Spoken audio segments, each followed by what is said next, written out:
andito po tayo ngayon sa Paiti, Laguna, kung saan daw may festival. So, ano kayang klaseng festival ang Paete? So, you know, ang Paete ay sikat sa mga paper mache, ganyan, sa mga wood carving. Ito yung wood carving capital ng Laguna. So, magagaling ang mga taga-Paete sa pag-uukit. So, ito yung mga costume na tumali sa mga street dance.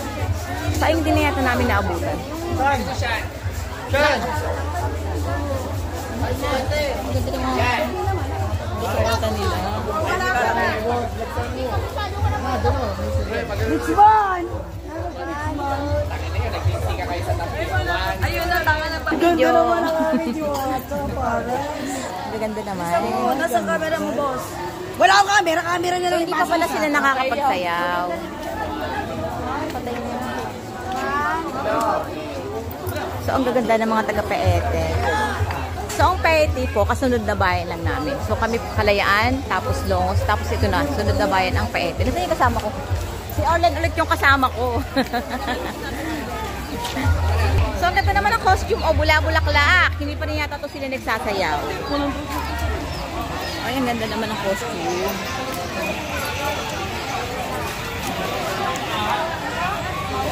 Ang mga props nila, oh, bonggacious. Kaya lang wala silang space na malaki. Hindi katulad sa Kalayaan, pag may mga ganitong event, ay meron silang meron kaming malaki space. Oh, mga giant yung kanilang props. Sayang, no? So, masyado silang abala. Hello. So, dito sa Paiti, guys, kilalang kilala rin ang Paiti. Hanggang sa Macau, makakakita kayo ng lansones. Pag sinabing lansones, Paiti, sure na matamis. Kaya, nung nasa Macau ako, nakakita ako ng mga lansones with langgam-langgam pa yun, ha. Nakalagay Paete, from Paiti, Laguna. When I was in Hong Kong pala, hindi pala sa Macau. Nasaan yung kasama ko si Orlan? Ang bilis niya maglakad. Ang ganda ng costume! Isipin mo, napakahirap. Yung oras, pagpa-practice para ma-perfect lang yung isang street dance.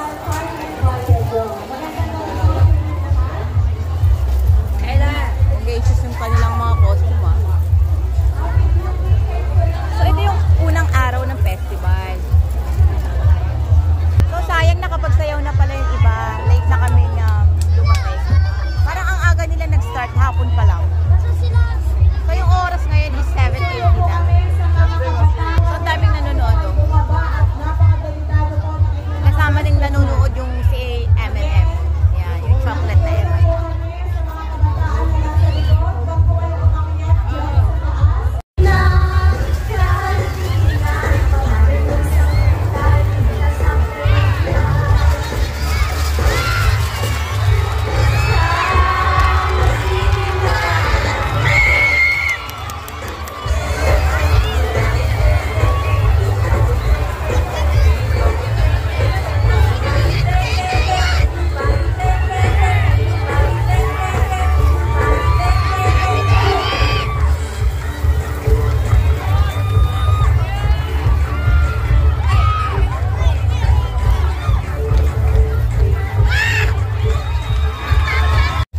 Guys, try natin yung ganito nila. Anong tawag daw dyan?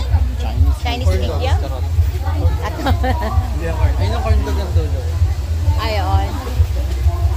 Ayun ang pinakamasarap sa lahat. Nakatikim ako niya sa sa shabu-shabu mismo na. Ito masarap nga yung loob niyan eh. Ano daw sa'yo? May order ka na ba? Oo, meron ako isa. Isang ganon. Ito, ganito pinili ko.